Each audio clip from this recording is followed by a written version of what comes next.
Hello everyone, welcome back to my channel.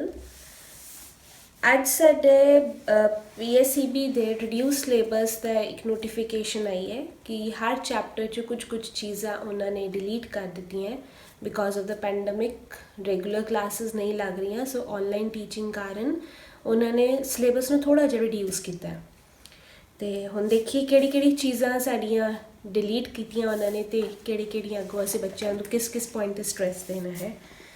ਹਾਂਜੀ, first chapter ਜਿਹੜਾ ਹੈ ਸਾਡਾ ਰੀਅਲ ਨੰਬਰਸ, ਉਹਦੇ 'ਚੋਂ ਯੂਕਲਿਡ ਐਲਗੋਰਿਦਮ ਡਿਵੀਜ਼ਨ ਐਲਗੋਰਿਦਮ ਡਿਲੀਟ ਕਰ ਦਿੱਤਾ ਹੈ, ਯਾਨੀ ਕਿ ਐਕਸਰਸਾਈਜ਼ 1.1 ਜਿਹੜੀ ਹੈ ਡਿਲੀਟ ਕਰਦੀ ਹੈ। ਆਹ ਵਾਲੀ ਐਕਸਰਸਾਈਜ਼ 1.1 ਹੁਣ ਸਾਡੇ ਸਿਲੇਬਸ ਵਿੱਚ ਨਹੀਂ ਹੈਗੀ।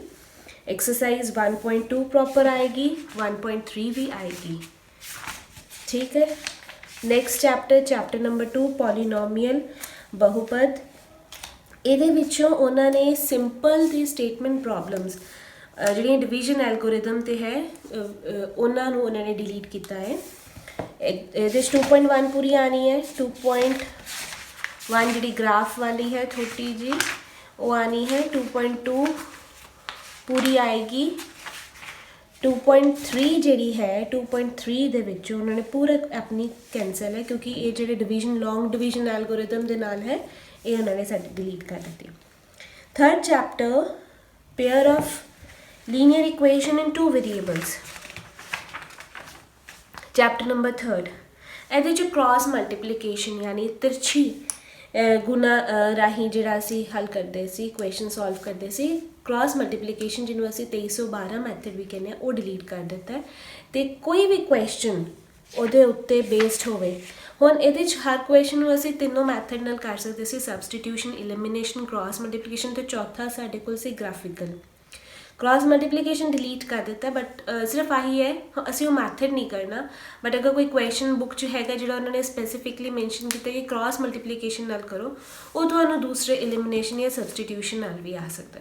ਮਤਲਬ ਇਹਦੇ 'ਚੋਂ ਕ੍ਰਾਸ ਮਲਟੀਪਲੀਕੇਸ਼ਨ ਮੈਥਡ ਯਾਨੀ 2312 ਮੈਥਡ ਉਹਨਾਂ ਨੇ ਡਿਲੀਟ ਕਰ ਦਿੱਤਾ ਹੈ। ਬਾਕੀ ਇਲੀਮੀਨੇਸ਼ਨ, ਸਬਸਟੀਟਿਊਸ਼ਨ ਅਤੇ ਗ੍ਰਾਫਿਕਲ ਮੈਥਡ ਸਾਰੇ ਹਨ।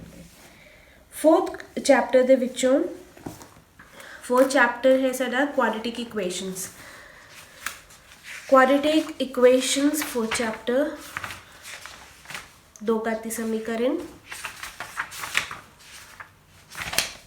हाँ जी, ਇਹਦੇ ਵਿੱਚ ਸਾਨੂੰ ਡੇਲੀ ਲਾਈਫ ਦੀਆਂ ਜਿਹੜੀਆਂ ਪ੍ਰੋਬਲਮਸ ਹੈ ਕੁਝ ਉਹ ਉਹਨਾਂ ਨੇ ਡਿਲੀਟ ਕੀਤੀ ਹੈ, ਜਿਸ ਕੁਆਡਰੇਟਿਕ ਇਕੁਏਸ਼ਨਸ ਬਣਾਉਣੀਆਂ ਪੈਂਦੀਆਂ ਹੈ ਅੱਗੋਂ ਅਤੇ ਉਹ ਡਿਲੀਟ ਕੀਤੀਆਂ। ਇਹ 'ਚ ਐਕਸਰਸਾਈਜ਼ 4.1 ਪੂਰੀ ਆਏਗੀ, 4.2 ਪੂਰੀ ਬੱਚਿਆਂ ਨੇ ਸਾਰਿਆਂ ਨੇ ਕਰਨੀ ਹੈ।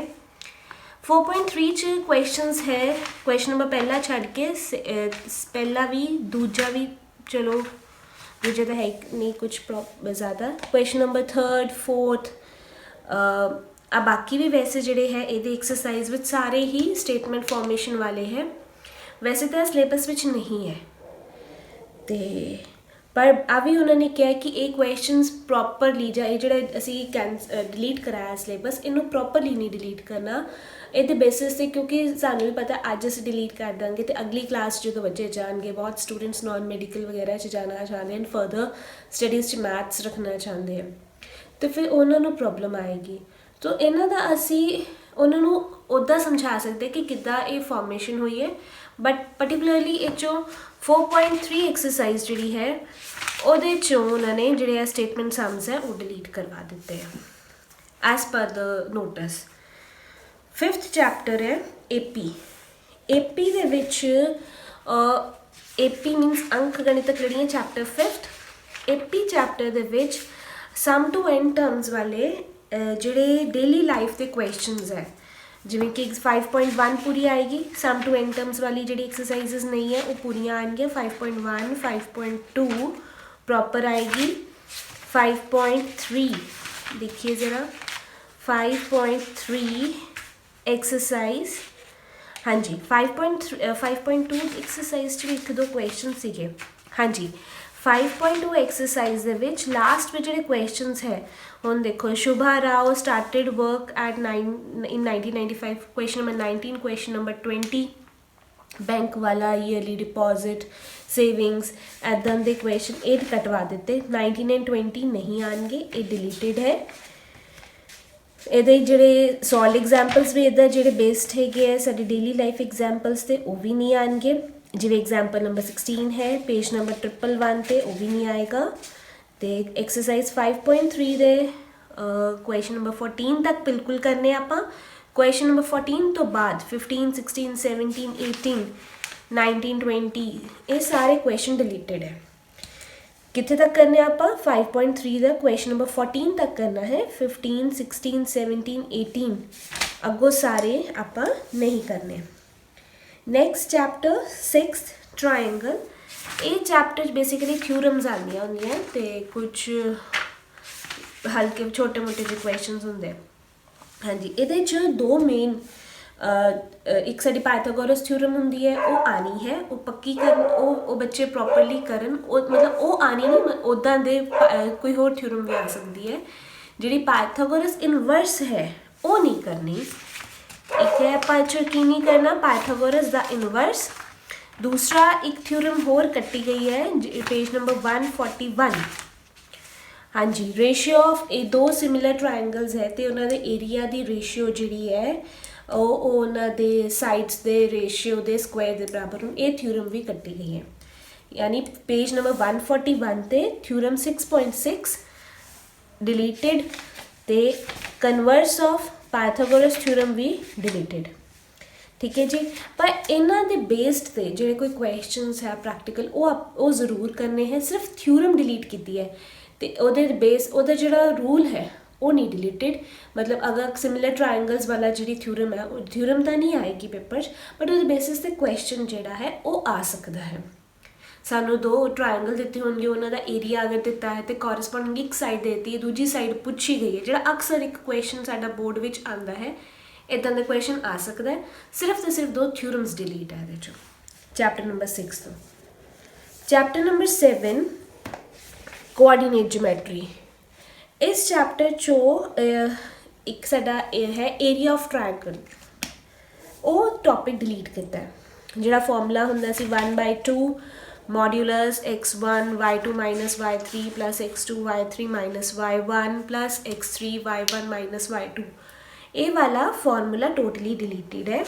तो ये बेसिस ते जिहड़ी अपनी एक्सरसाइज है 7.3 वो नहीं करनी। 7.3 एक्सरसाइज साड़ी डिलीट कर दी गई है यानी 7.1 भी करनी है 7.2 भी करनी है। Next 8th chapter introduction to trigonometry. 8th chapter विच वैसे तो सारा बेसिक है ट्रिग्नोमेट्री का। उन्होंने कुछ को टॉपिक कहे है कि रेशियो जो डिफाइंड है 0 तो 90 दे ਜਿਹੜਾ ਆਪਾਂ ਕਰਦੇ ਹੁੰਦੇ ਆ कि दोनों का न्यूमरेटर डिनोमिनेटर ਦੇ ਵਿੱਚ अगर साडा टोटल एंगल्स 90 बनता है तो वो वाले क्वेश्चंस 8.1 करनी है 2 करनी है 8.2 हाँ जी करनी है। 8.3 च देखियो 8.3 ਨੂੰ ਅਸੀਂ ਛੱਡ ਸਕਦੇ ਹਾਂ। ਇੱਥੇ ਉਹਨਾਂ ਨੇ ਮੈਂਸ਼ਨ ਬੇਸ਼ੱਕ ਕੀਤਾ है पर बोर्ड में मोस्टली जो क्वेश्चन आता है तो ये बहुत ही ईजी अच्छी एक्सरसाइज है। बोर्ड ने बेशक डिलीट करवा दी है बट कोशिश की जाए कि बच्चों को ये बारे प्रॉपरली दसिया जाए तो ना छुड़वाई जाए क्योंकि कई बार कोई पता नहीं होंगे फिर असी कहने आउट ऑफ सिलेबस। क्योंकि आ चैप्टर ये एक्सरसाइज बहुत आसान है तो ये वैसे डिलीट कर दी है पर कोशिश करना कि ना कटवाई जाए तो इन्हों पर करवाई दिते जाए बच्चों रिस्क ना लिया जाए क्योंकि ये क्वेश्चन नंबर 3rd है क्वेश्चन नंबर 5th है उदा ही एक एग्जाम्पल भी होंगे है कि वो क्वेश्चन आ जाते हैं कई बार। वैसे नाल क्वेश्चन नंबर 8.2 तो है 8.4 पूरी करनी है 8.3 उन्होंने कटवाई है 8.4 पूरी करनी है। Chapter number 9 applications of trigonometry. ये चैप्टर उन्होंने कोई डिलीशन नहीं की तो ये सूँ इंपॉर्टेंट क्वेश्चंस पता ही है कि ज़्यादातर आते angle of elevation and angle of depression के फिगर्स बना के करने वाले ये कोई डिलीशन नहीं है। Next 10th chapter 10th chapter विचों सर्कल भी कोई भी डिलीशन उन्होंने नहीं की as it is full fledged chapter करना है। ਇਹਦੀ ਵੀ ਇੱਕ ਥਿਊਰਮ ਹੁੰਦੀ ਹੈ, ਬੱਚਿਆਂ ਨੂੰ ਕਰਵਾਈ ਜਾਂਦੀ ਹੈ। ਤੇ ਲਾਸਟ 10.2 ਦੇ ਕੁਝ ਇੰਪੋਰਟੈਂਟ ਕੁਐਸਚਨਸ ਹੈ ਜਿਹੜੇ ਅਸੀਂ ਕਰਵਾਉਂਦੇ ਹਾਂ, ਨਹੀਂ ਛੱਡੀ ਬਿਲਕੁਲ ਵੀ।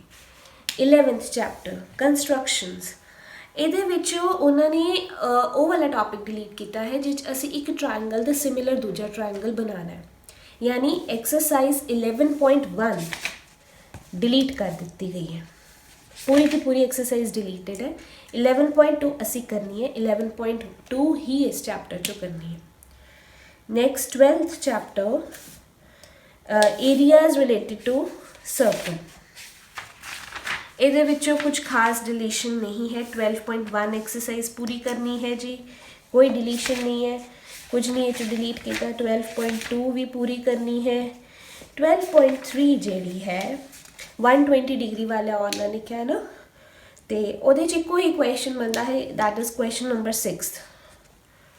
वो क्वेश्चन डिलीट किया है, बाकी ये फुल फ्लैज चैप्टर करना ही है आप। 13th chapter surface area and volume, ये जी लास्ट एक्सरसाइज फ्रस्टम वाला टॉपिक वो पूरा का पूरा डिलीटेड है, यानी 13.1 भी करनी है, पूरी करनी है। 13.2 भी पूरी करनी है। 13.3 भी पूरी करनी है। 13.4 फ्रस्टम वाला टॉपिक टोटली डिलीटेड है, एक जो क्वेश्चन नहीं आएगा। ये बेस के उत्ते जो एग्जाम्पल्स है वो भी आप नहीं करनी है।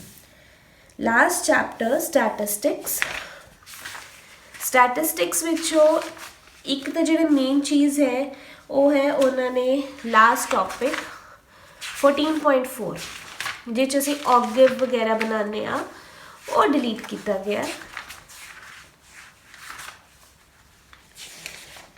ऑब्जेक्ट सारा 14.4 टोटली डिलीटेड है, ठीक है जी। तो एक उन्होंने स्टैप डेविएशन मैथड पग विचलन विधि जी है मीन कड्ढन दी, 3 मैथड होंगे साढ़े को स्टार्टिंग मीन कड्ढन दी। डायरैक्ट मैथड करना है, अज्यूम मीन मैथड भी करना है, स्टैप डेविएशन मैथड उन्होंने मना करता है। मतलब अगर तुहानू मीन कड्ढन लई क्या जाए तो तुसी स्टैप डेविएशन मैथड नाल उन्होंने नहीं कड्ढना, बेसिकली है। जे उन्होंने कई बार उन्होंने स्पैसीफिक लिखा होंदा है कि डायरैक्ट मैथड नाल करो या अज्यूम मीन मैथड नाल करो, ठीक है, वो वाले सारे मैथड आप करांगे। अज्यूम मीन है, स्टैप डेविएशन नहीं है। मीन विच उन्हें कुछ खास डिलीशन नहीं हैगी, सिर्फ ये एक सीगा कि लास्ट साडा ऑब्जेक्ट वाला ग्राफिकल वाला उन्होंने डिलीट कर दिता। तो उस तो बाद है चैप्टर प्रोबेबिलिटी, वो साडा ऑलरेडी छोटा जहा है लास्ट चैप्टर, वो च कोई डिलीशन नहीं है। प्रोबेबिलिटी विच कोई डिलीशन नहीं है जी, ठीक है। साडे को टोटल सीगे चैप्टर 15।